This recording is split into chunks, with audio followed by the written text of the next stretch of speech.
Connaissez-vous l'origine des armoiries des ducs de Limbourg de la famille d'Ardenne?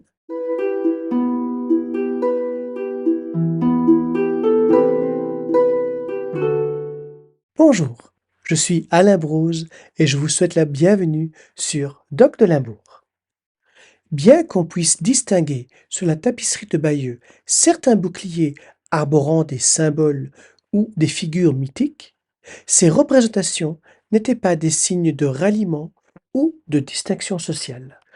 Ce n'est qu'au XIIe siècle que les chevaliers commencent à porter des armoiries, afin de se reconnaître plus facilement sur le champ de bataille, et en même temps, ces blasons permettent d'indiquer leur statut social ou leur allégeance. Cependant, il n'y avait pas encore d'armoiries à proprement parler au moment de la première croisade. Les armoiries, en tant que signe distinctif militaire ou d'identification sociale, n'apparaissent véritablement qu'au XIIe siècle, entre la deuxième et la troisième croisade, probablement sous l'influence des Arabes. On peut même affirmer que le vocabulaire de l'héraldique a été largement influencé par eux. Les premières armoiries connues sont celles de la famille de Vermandois, et elles datent d'environ 1115. Assez vite, les blasons vont être représentés différemment selon le rang social de celui qui les porte. Pour un noble de haut rang, les armoiries étaient souvent brodées sur la chasuble et sur la tenue portée par le cheval, et peintes sur le casque et bien sûr sur le bouclier. Pour les simples hommes de troupe, en revanche, les armoiries du seigneur étaient en général portées sur un simple survêtement. Ce détail est important et il va être fatal pour notre duc, Antoine de Brabant, le frère de Jean sans Peur, qui, dans l'agitation de la bataille d'Azincourt en 1415, n'a pas eu le temps de revêtir son armure et, ne se couvrant que d'une bannière de trompette, a été fait prisonnier par les Anglais, qui l'ont confondu avec le commun des mortels, et l'ont exécuté sans demander de rançon. Ainsi, les chefs de la première croisade ont utilisé des bannières très simples, souvent monochromes, parfois juste des fourrures ou des métaux pour se distinguer. Le sable, l'hermine et le verre rappellent en l'occurrence les fourrures portées jadis par les premiers croisés. Ainsi, l'origine du sable est à chercher dans un mot slave, sobol, qui veut dire zibeline, un petit animal dont la fourrure est noire, et en passant par l'allemand Zabel, il a donné sable. Le vert, quant à lui, est la fourrure d'un écureuil, de couleur gris. Détail amusant, d'après certains historiens, dans le conte Cendrillon, ne porte pas des chaussures de verre, cette matière transparente et rigide avec laquelle on fait des vitres, mais bien du verre, cette fourrure particulièrement chère. L'hermine, enfin, vient de la fourrure d'un petit rongeur dont le pelage devient tout blanc en hiver, à l'exception d'un petit bout de queue qui, lui, reste tout noir. Les couleurs principales étaient l'or, l'argent, l'azur, le gueule, le pourpre, le sinople et l'orange. Cependant, comme beaucoup de documents étaient écrits simplement en noir et en blanc, on a inventé un code couleur en jouant avec les tons de gris. Ainsi, l'or est représenté avec des pointillés, l'argent avec un fond blanc. L'azur se reconnaît par des lignes horizontales, le gueule par des lignes verticales, le sinople par des lignes diagonales tombantes et le pourpre par des lignes diagonales montantes. L'orange, enfin, par des lignes diagonales montantes et verticales. Le sable, quant à lui, est représenté par des lignes horizontales et verticales perpendiculaires très serrées les unes aux autres. Il faut savoir que les couleurs avaient aussi une signification symbolique, parfois même alchimique, et que seuls les nobles avaient le droit de porter des couleurs vives.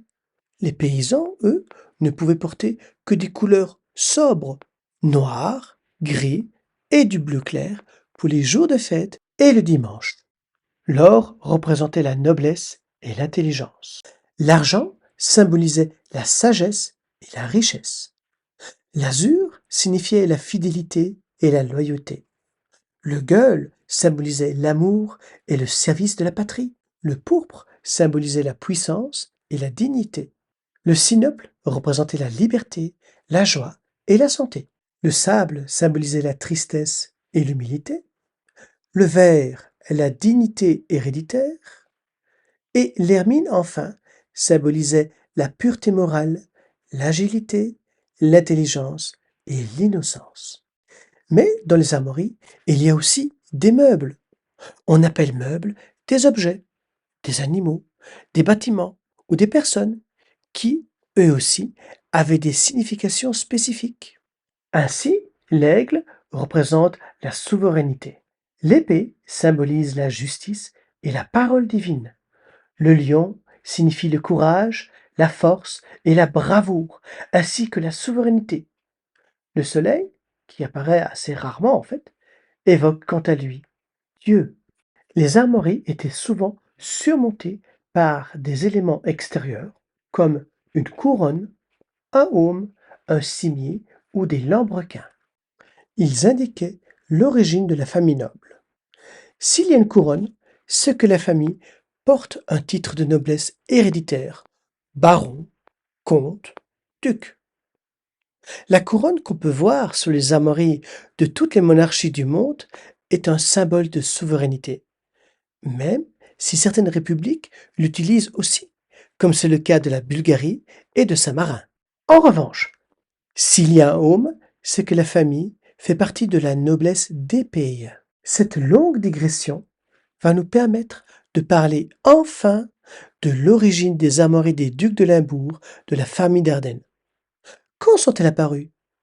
Comment ont-elles évolué au cours du temps? En fait, comme nous l'avons dit au début de cette vidéo, les premières armoiries apparaissent après la première croisade. Le premier sceau attesté est celui de Valéran II, dit le Païen, qui a vécu entre 1085 et 1139. L'acte de Henri Ier, datant de 1107 et qui annonce le scellement du duc de Limbourg, est malheureusement un faux. Valéran II était comte de Limbourg et duc de Basse-Lotharingie. Et à partir de 1128, il se fait représenter à cheval et en armure, ce qui était typique pour les seigneurs de son rang à l'époque. Et en tant que duc, il joue un rôle très important aux côtés de l'empereur. Il porte un bouclier pointu, un bouclier normand en fait, comme on peut en voir sur les fonts baptismaux de la collégiale Saint-Barthélemy de Liège, qui date de la même époque. Mais comme il est tenu de côté, on ne peut y distinguer aucune armoirie encore. Lorsque Henri II de Limbourg, dit l'aveugle, fils de Valéran le Païen, se voit retirer le duché de Basse-Lotharingie par l'empereur Conrad III, qui le confie à Godefroy II de Bouillon, nonobstant ce fait, Henri continue de porter le titre de duc de Limbourg, qu'il récupère en fin de compte après moult périples. En l'occurrence, sur son cachet de la deuxième moitié du XIIIe siècle, on peut enfin reconnaître le fameux lion de gueule sur fond d'argent. On peut le reconnaître, en l'occurrence, un peu plus tard, quoique un peu effacé, aussi sur le sceau du duc Henri III. Et puisqu'elle découle directement des armoiries limbourgeoises, parlons un bref instant des armoiries luxembourgeoises. À partir de 1197, Hermesind, encore jeune, obtient de Othon Ier de Bourgogne, le fils de Frédéric Barberousse, la rétrocession du titre de comte de son père Henri IV de Luxembourg, dit l'Aveugle. En 1214, elle épouse en secondes noces Valéran III de Limbourg, établissant ainsi une union personnelle entre les duchés de Limbourg et de Luxembourg. Mais à cet instant précis, Valéran n'est pas encore le duc de Limbourg.